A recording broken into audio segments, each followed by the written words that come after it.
अब हमारे इंडोनेशिया में सफलता अकादमी जोर शोर से चल रही है, जबकि अभी तक इंडोनेशिया का ग्रैंड ओपनिंग समारोह भी नहीं हुआ है। फिर भी बहुत सारे लोग एकत्रित हो गए हैं। मुझे केनचंग की तस्वीरें भेजी गई हैं और इतनी सारी लोग पहले से ही इकट्ठा हो चुके हैं। मेरे सामने की सीटों पर लोग बस फर्श पर बैठकर हैं और ऐसा लगता है कि गोंगजू में औरत खाद्य क्लस्टर के लिए भी यही स्थिति है। जब आप दरवाजे पर बैठते हैं तो ये बहुत अच्छा होता है। इसलिए मैं सोच रहा हूं कि एटमी उस देश में प्रवेश करने से पहले ही इतनी तेजी से कैसे बढ़ रहा है। ये इसलिए है क्योंकि हमारा उत्पाद बाजार में अपनी जगह बना रहा है। इसलिए हमारे एटमी व्यवसाय में प्रवेश करने से पहले सबसे पहले यह सुनिश्चित करना होगा कि उत्पाद उस देश के नागरिकों के लिए गुणवत्ता और मूल्य के मामले में वास्तव में इतना अच्छा है कि इसे आजमाना चाहिए। अगर ऐसे उत्पादों के साथ व्यवसाय किया जाए तो मुझे लगता है कि यह वास्तव में एक बार करने लायक है, क्योंकि यह विश्वास उत्पाद की गुणवत्ता के कारण ही संभव है।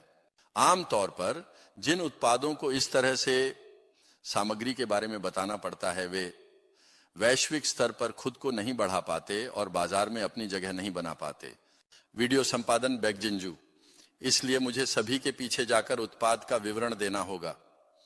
ऐसे मामलों में एटमी की तरह ऐसा नहीं हो सकता, लेकिन एटमी ने व्यवसायियों के जाने से पहले ही उत्पादों को इस तरह से बाजार में उतारने का कोई चरण नहीं होने के बावजूद हम अमेरिका के बाजार में प्रवेश कर गए थे, क्योंकि अमेरिका के बाजार में पहले से ही उत्पादों की बाढ़ आ रही थी जैसे।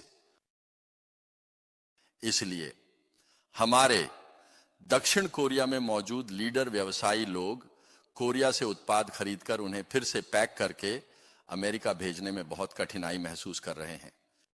इसलिए ऐसा करने के बजाय अगर हम कंटेनर में सामान लेकर जाएं और उसे अमेरिका के गोदाम में रख दें, वहां कंप्यूटर स्थापित करें और वहीं से सीधे डिलीवरी करें, तो इससे हमारे व्यवसायियों का बोझ थोड़ा कम हो सकता है।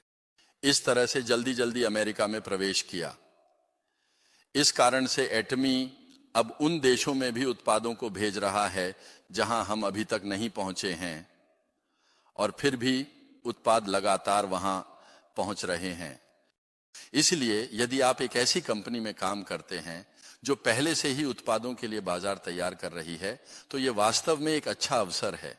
इसलिए एटमी ने देश में एक प्रमुख कंपनी के रूप में पहचान बनाई है, लेकिन अंतर्राष्ट्रीय बाजार में यह वास्तव में बहुत सराही जा रही है और यह एक ऐसी कंपनी है जो वास्तव में तेजी से बढ़ने की क्षमता रखती है। हाल ही में मैं बहुत व्यस्त रहा हूं। वो गोंगजू में जंगान इंटरचेंज है ना, उसके पास अब ओरोथ खाद्य क्लस्टर की आधारशिला रखी गई है। वहां गोंगजू के मेयर, गोंगजू सिटी काउंसिल के अध्यक्ष आदि आए और साथ में जश्न मनाया। और ये काफी बड़ा कारखाना है ना। और उसके अंदर अब हमारे स्वाद के विशेषज्ञ हैं। वे स्वाद के विशेषज्ञ वहां आकर उत्पादन करेंगे। तो हम सीधे विनिर्माण उद्योग में नहीं हैं, बल्कि स्वाद के विशेषज्ञ रेस्तरां या छोटे खाद्य कारखानों में कुछ बना रहे हैं। इसलिए सबसे पहले स्वच्छता और गुणवत्ता जैसे मानक अच्छी तरह से मानकीकृत नहीं हो पा रहे हैं। इसलिए ऐसा मानकीकरण हम मार्गदर्शन करेंगे और पैकेजिंग लाइन भी कारखाने के बीच में होगी, ताकि इसे सामूहिक रूप से उपयोग किया जा सके। इस तरह वास्तव में देश भर के स्वाद के विशेषज्ञ जो ईमानदारी से खाना बनाते हैं, उनके भोजन का स्वाद आप अपने घर में बैठकर ले सकें, ऐसा एक प्रणाली बनाने का प्रयास किया जा रहा है। इसीलिए वहां 10 या 20 कंपनियां हैं जो इस तरह से विभाजित की गई हैं और वे वहां जाकर सीधे उत्पादन करती हैं और हमें आपूर्ति करती है। यह औरत खाद्य क्लस्टर है। इसलिए हम अब संभवतः विनिर्माण में सीधे शामिल नहीं होना चाहते हैं, क्योंकि जब हमने विनिर्माण में निवेश किया तो भले ही हमने पहले एक कारखाना स्थापित किया हो, अगर कोई अन्य कंपनी वास्तव में नई तकनीक विकसित करती है और हमसे बेहतर उत्पाद बनाती है, तो उस उत्कृष्ट उत्पाद को संभालने में हमें काफी दुविधा का सामना करना पड़ेगा। क्यों? हमने जो कारखाना खुद स्थापित किया है उसे बंद करके क्या हम बेहतर उत्पाद को लागू कर सकते हैं? इस तरह की समस्या उत्पन्न होती है। इसलिए आजकल तकनीक इतनी तेजी से विकसित हो रही है कि हम हमेशा सर्वोत्तम गुणवत्ता की आपूर्ति करने की कोशिश करते हैं, लेकिन इसके बजाय हमारे लिए सीधे उत्पादन संयंत्र स्थापित न करना कहीं अधिक बेहतर है। इस विचार के साथ हम आगे बढ़ रहे हैं। पहले का विचार यह था कि सीधे उत्पादन करना और सीधे बेचना बेहतर है, लेकिन यह एक पुरानी और आधुनिक सोच है। भविष्य में हम केवल उन उत्पादों को तेजी से चुनने और आपको प्रदान करने के लिए एक प्रणाली स्थापित करेंगे जो वास्तव में अग्रणी है। और ड्रीम स्कूल, ये स्कूल अब अगले पीढ़ी को वास्तव में सही तरीके से शिक्षा देने के उद्देश्य से बनाया जा रहा है। मैंने इस स्कूल के बारे में सोचा क्योंकि यह धारणा है कि शिक्षा प्राप्त करने से लोग अधिक अच्छे या अधिक ईमानदार हो जाते हैं, लेकिन समाज में इसके लिए कोई सहमति नहीं है। आप सभी का क्या ख्याल है? क्या अधिक शिक्षा प्राप्त करने से लोग अधिक अच्छे और अधिक ईमानदार हो जाते हैं?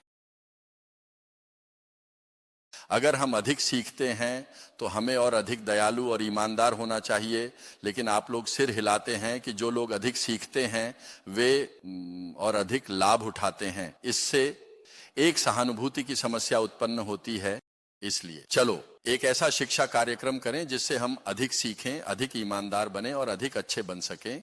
इसीलिए लोगों की प्रकृति को बदलने वाली ऐसी शिक्षा को एक बार आजमाने का विचार है, जिसमें कुछ समर्पित शिक्षकों के साथ अब छात्रों के साथ मिलकर काम किया जाएगा। स्कूल की शुरुआत होती है।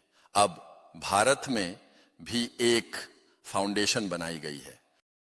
खैर, चंदा रसीद जारी करने के लिए एक ऐसा फाउंडेशन बनाया गया है, इसलिए हमें अनाथालय स्कूल में वास्तव में निवेश करने का अवसर मिल सकता है। इसलिए पिछले 10 वर्षों में इसे एक तरह से एटमी नामक कंपनी के माध्यम से पैसे कमाने की प्रणाली बनाई गई है। यह धन वास्तव में देश, मानवता और समाज के लिए अच्छी तरह से और प्रभावी रूप से उपयोग किया जा सके, इसके लिए एक प्रणाली बनाने में लगभग 10 साल का समय लगेगा। इसलिए जब यह प्रणाली और उपयोग की जाने वाली प्रणाली एक साथ मिलकर काम करेंगी तो इसका प्रभाव अद्भुत होगा। इसलिए इस समय भी हमें मूल्यवान तरीके से काम करना चाहिए। इसलिए यह जरूरी नहीं है कि हम किसी को नुकसान पहुंचाकर पैसे कमाएं, बल्कि हमें किसी को अवसर और लाभ देकर भी कमाना चाहिए। इसलिए हमारे एटमी में ये दैनिक उपयोग की वस्तुएं अन्य जगहों से खरीदने की तुलना में एटमी से खरीदना ही लाभदायक है। उपभोक्ताओं के लिए ऐसा क्यों है? क्योंकि हम बेहतर उत्पादों को सस्ते दाम पर खरीदते हैं और इसके साथ ही हमारे व्यवसायियों को काम करने का अवसर मिलता है, इसलिए यह लाभकारी होता है। और अब ऐसे उत्पादों का उत्पादन करने वाली कंपनियों को भी लाभ होता है। इसलिए इस प्रकार की वैल्यू चेन को सही तरीके से संचालित करना चाहिए ताकि हम पैसे कमाते हुए मूल्य भी उत्पन्न कर सकें। इसलिए यह महत्वपूर्ण है कि पैसे लाने का स्रोत क्या है। जब हम आपको भत्ते का भुगतान करते हैं तो यह जानना जरूरी है कि यह पैसे कहां से आए हैं। आप अपने पर्स से कार्ड स्वाइप करके भत्ते का भुगतान कर रहे हैं तो फिर कोई ना कोई पीड़ित बन जाता है। इसलिए किसी को उन कार्डों को 10 महीने तक किस्तों में चुकाना पड़ता है, जबकि वे कहते हैं कि पैसे कमा सकते हैं, पैसे कमा सकते हैं। और तुरंत कौन इसे ले जाता है? तो ऊपर के स्पॉन्सर इसे बांट लेते हैं और नीचे के लोग इसे किस्तों में चुकाते हैं। इस तरह से यह कहा जाता है कि पैसे जल्दी बनते हैं, लेकिन यह कहीं ना कहीं किसी को नुकसान पहुंचाता है। लेकिन हम आपको जो कमीशन देते हैं वह हम इन उत्पादों की बिक्री से लाते हैं जो discount stores, TV home shopping या इंटरनेट शॉपिंग मॉल में होती है। जब लोग एटमी से खरीदते हैं तो वे जीतते हैं और इसी के साथ आप कमीशन भी प्राप्त कर सकते हैं। यह नहीं है कि कोई नुकसान उठाकर आपके लिए पैसे बना रहा है। तो यह महत्वपूर्ण है। यही तो अब तक मल्टी लेवल मार्केटिंग को बुरा कहा गया है और लोगों द्वारा इसे मान्यता नहीं मिली है। इसका कारण यह है कि ज्यादातर लोग जब इसमें प्रवेश करते हैं तो एक प्रवेश शुल्क होता है। यदि आप एक निश्चित कमीशन को लाभकारी रूप से प्राप्त करना चाहते हैं तो आपको एक निश्चित मात्रा में बिक्री करनी होती है। तो यह 1 लाख 2 लाख रुपए का होता है और आपको इसे कार्ड से स्वाइप करने के लिए मजबूर किया जाता है। बेशक 1 लाख 2 लाख रुपए उन लोगों के लिए कुछ नहीं हो सकते हैं जिनके पास ये है, लेकिन वास्तव में कठिनाई में रहने वाले लोगों के लिए मैं भी एक समय पर कठिनाई में था। मैंने एक इंटरनेट डिपार्टमेंट स्टोर खोला था, लेकिन वह बंद हो गया और मैं 1 महीने में 50,000 रुपए के किराए के कमरे में था। मेरी पत्नी बाहर जाकर 1 महीने में 150,000 रुपए कमाती थी और उसी से 50,000 रुपए का किराया और बच्चों की स्कूल फीस देती थी। उस समय घर में एक रुपये का नोट बहुत कीमती होता था। जब मैं 10,000 रुपये खर्च करने की सोचता था तो मुझे यह सोचने में बहुत समय लगता था कि इसे खर्च करना चाहिए या नहीं। फिर मैं डिस्काउंट स्टोर में जाता था और कुछ खरीदता था और यह सोचता था कि इसे उठाना चाहिए या नहीं। क्या आप लोग यहाँ ऐसे समय का अनुभव नहीं कर चुके हैं? ऐसे लोग भी होंगे जो इनमें से हैं। मेरे साथ भी ऐसा समय था। उस समय 1 महीने में 10,000 वोन भी वास्तव में बहुत बड़ा पैसा था। लेकिन उदाहरण के लिए अगर कोई 198 मन वोन को कार्ड से खर्च करता है या इसे 10 महीनों में चुकता करता है तो यह कुछ भी नहीं है। लेकिन बाद में हर महीने 20 मन वोन चुकाने होंगे। फिर अगर इसमें 10 मन वोन का रख रखाव खर्च भी जोड़ दें तो 1 महीने में 30 मन वोन का अतिरिक्त खर्च हो जाएगा। जब लोग पैसे कमाने के लिए यहाँ आते हैं तो कुछ लोग प्रतिभाशाली होते हैं, लेकिन प्रतिभा न रखने वाले लोग कहीं अधिक होते हैं। ऐसे लोग जल्दी पैसे कमाने की कोशिश करते हैं, इसलिए वे खर्च कर लेते हैं और फिर हर महीने 30 मन वोन का अतिरिक्त बोझ उठाना पड़ता है, जिससे स्थिति बहुत कठिन हो सकती है। अगर एटमी ऐसे पैसे के साथ भत्ते देती है तो यह अनैतिक होगा। इसलिए ऐसा सिस्टम बनाने का निर्णय लिया गया जो बिल्कुल ऐसा ना हो, और यही एटमी है। इससे पहले सभी कंपनियां इसी तरह की थीं, लेकिन ऐसी कंपनियां 100% विफल हो जाती हैं। शुरुआत में ऐसा लगता है कि पैसे जल्दी बन रहे हैं, लेकिन ऐसे लोग जो इसे खींच सकते हैं वे दक्षिण कोरिया में जल्दी ही सीमाओं का सामना कर लेते हैं। फिर अगर वे लोग मदद करने नहीं आते हैं तो संगठन ढहने लगते हैं। फिर वे लोग सभी नए स्थानों पर एकत्र हो जाते हैं और कहते हैं कि पहले 3 साल महत्वपूर्ण हैं और फिर वहां जाकर फिर से निर्माण करते हैं। इससे संगठन पूरी तरह से बर्बाद हो जाता है। इस तरह से दक्षिण कोरिया में मौजूद सभी नेटवर्क मार्केटिंग कंपनियां पूरी तरह से बंद हो गईं। तो ज्यादातर कंपनियां जो इतनी बिक्री करके आईं और कार्ड से भुगतान किया, वे सभी पूरी तरह से बर्बाद हो गईं। इसलिए एटमी ने इस तरह की बिक्री होने की चिंता में पूरी तरह से बैटिंग चुरावन प्रतियोगिता आयोजित की, जिससे बिक्री नहीं हो सकी। अन्य कंपनियां बिक्री करने के लिए कहती हैं, लेकिन एटमी ने बिक्री को रोकने के लिए कदम उठाए। क्यों?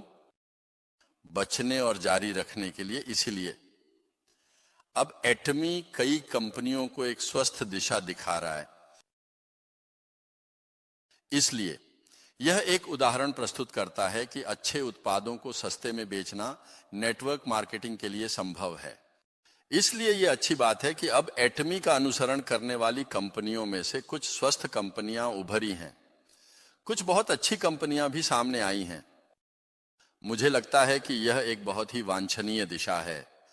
मैं चाहता हूं कि कोरिया में लगभग 5 से 10 एटमी का अनुसरण करने वाली कंपनियां सामने आएं।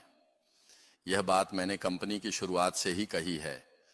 एटमी एक सार्वजनिक कंपनी है। इसके वित्तीय विवरण पूरी तरह से सार्वजनिक हैं। हमारे पास सेंटाफी के मामले में वास्तव में कुल बिक्री का लगभग 2% बाहर जा रहा है। लगभग 2% बाहर जा रहा है, और इसके लिए 2 तरीके हैं। यदि कोई स्वयं केंद्र का संचालन करता है तो यह बहुत प्रभावी होता है। इसके अलावा जब बड़े केंद्र की बात आती है तो इसमें कुछ प्रभावी पहलू होते हैं। मैंने शुरुआत में कहा था कि संभव हो तो बड़े केंद्र नहीं बनाना चाहिए, और मैंने बड़े केंद्र बनाने वाले नेताओं को लगातार इस पर ध्यान दिलाया। इसलिए छोटे केंद्रों का स्थानीय स्तर पर स्थापित होना बेहतर है। बिल्कुल जब हम धीरे धीरे चलते हैं तो वास्तव में इसका आकार थोड़ा अच्छा नहीं लगता, ये एक कमी है। लेकिन जब 1000 से अधिक इस तरह से हर जगह स्थापित हो जाते हैं तो उस इलाके के लोगों के लिए व्यवसाय करना अच्छा होता है। गृहिणियां अब घरेलू काम करते हुए थोड़ी देर के लिए बाहर आकर इस तरह से काम कर सकती हैं। इसके अलावा बच्चे की देखभाल करने वाले लोग थोड़ी देर के लिए आएंगे और इस सेमिनार को सुनेंगे। इसलिए इन सभी चीज़ों के अपने फायदे और नुकसान हैं। इसके बजाय आज जैसे बड़े स्थान को कंपनी ने पूरी तरह से किराए पर लिया है और इसे आप सभी को मुफ्त में प्रदान किया है, जिससे हम इस तरह का बड़ा सेमिनार आयोजित कर सकें। ये खर्च वास्तव में सालाना कई अरबों में वास्तव में लगभग जा रहे हैं। आपको ये एक बड़ा केंद्र समझना चाहिए। क्या आप आज पैसे देकर आए हैं या बस आए हैं? क्या आप बस आए हैं? असल में आपको प्रशिक्षक शुल्क भी देना चाहिए, लेकिन मैंने ऐसा किया है कि प्रशिक्षक शुल्क बिल्कुल न मिले और टेप भी न बेची जा सके। खैर, इस तरह से मैंने नेटवर्क मार्केटिंग के कुछ पिछले दोषों को पकड़ रखा है। नेटवर्क मार्केटिंग को आपको अपनी सेवानिवृत्ति की योजना के रूप में करना चाहिए। अगर मैं आज 1900-2000 वॉन का खर्च करने वाला व्यक्ति नहीं लाता, तब भी स्वेच्छा से बिक्री होनी चाहिए और वहां से लगातार आय बढ़नी चाहिए।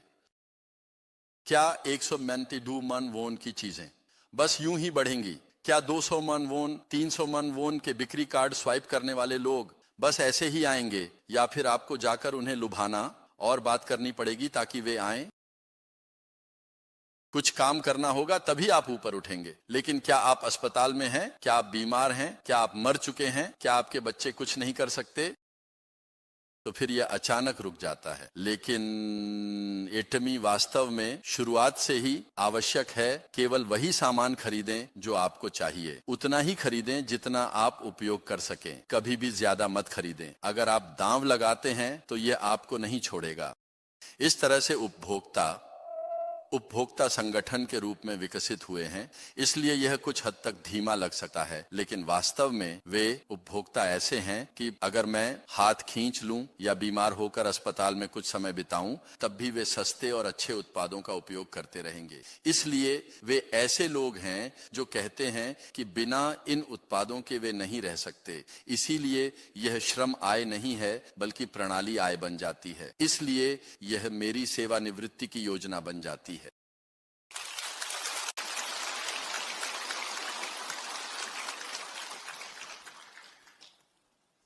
लेकिन समस्या यह है कि अगर आप एटियोमी की तरह भेड़ों की तरह शांत भी रहें, तो कुछ भेड़िए अगर घुस जाएं तो भेड़ों में कुछ बेहोश भेड़ें होती हैं। बेहोश भेड़ें भेड़ियों का पीछा करती हैं। इसलिए इसे स्पष्ट रूप से पहचानना जरूरी है कि दूसरों को नुकसान पहुंचाते हुए अंततः पैसे कमाने के लिए कहा गया है। लेकिन क्या उनमें से वास्तव में पैसे कमाने वाले लोग ज्यादा हैं या पैसे नहीं कमाने वाले लोग ज्यादा हैं? पैसे नहीं कमाने वाले लोग ज्यादा हैं। इससे यह हुआ कि जब यह जमा होता गया तो मल्टी लेवल मार्केटिंग में काम करने वाले लोग बनने लगे। इसलिए आपको वास्तव में यह सुनिश्चित करना चाहिए कि आप किसी को भी एक पैसा भी नुकसान नहीं पहुंचाएंगे। भले ही यह पैसे का मामला हो, आपको यह सोचना चाहिए कि मैं किसी और के दिल को दुखाने वाले पैसे को कभी नहीं लूंगा, भले ही मुझे अपनी जान भी देनी पड़े। ऐसे लोग कभी नहीं मरते। जो लोग दूसरों के दिल को दुखाते हैं वे खुद भी दुखी रहते हैं।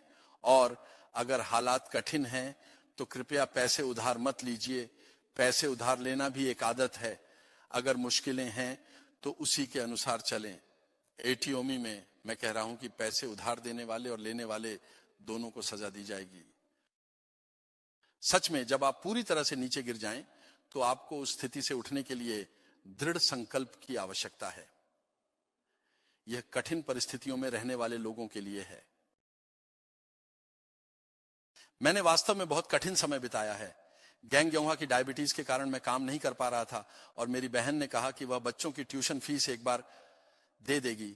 लेकिन यह सुनकर मुझे गले में कुछ अटक गया। उसने कहा कि बैंक खाता नंबर बताओ। मैंने कहा ठीक है बहन, मैं जितना कर सकता हूं करूंगा। एक बार चर्च में पादरी ने मुझे अपने कमरे में बुलाया और एक लिफाफा दिया। यह अत्यंत गरीब परिवारों की मदद करने के लिए था। वहां 50,000 रुपए डालकर दिए गए हैं। पीठ पर कितनी ठंडी पसीने की बूंदें गिरती हैं, क्योंकि मैंने चर्च में दान देने के बारे में सोचा है, लेकिन कभी भी चर्च से मदद प्राप्त करने के बारे में सोचा नहीं है। यह तो मेरे सपने में भी नहीं आया। पादरी ने कहा कि वह मदद करेंगे। ये वह समय था जब बच्चों का भोजन शुल्क बकाया था। ये 130,000 या 170,000 वोन था। आपकी मदद के लिए वास्तव में धन्यवाद। मैंने इसे अच्छी तरह से इस्तेमाल किया, लेकिन मेरी पीठ पर बहुत पसीना आया। लेकिन बाद में मैंने इसे कई अरब में चुका दिया।